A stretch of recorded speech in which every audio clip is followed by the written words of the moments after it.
101.5. Walang tigil ang gulo sa aking pag-iisip mula nang tayo'y nagpasyang maghiwalay. Nagpaalam pagka hindi tayo bagay. Nakapagtataka,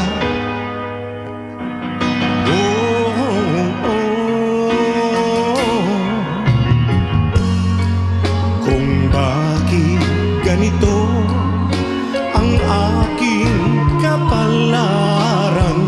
Di ba't ilang ulit ka nang nagpaalam, at bawat paalam ay puno ng iyakan. Nakapagtataka, nakapagtataka, di ka ba napapagod o di kaya nagsasawa sa ating mga tampuhan walang hanggang katapusan? Napagid ng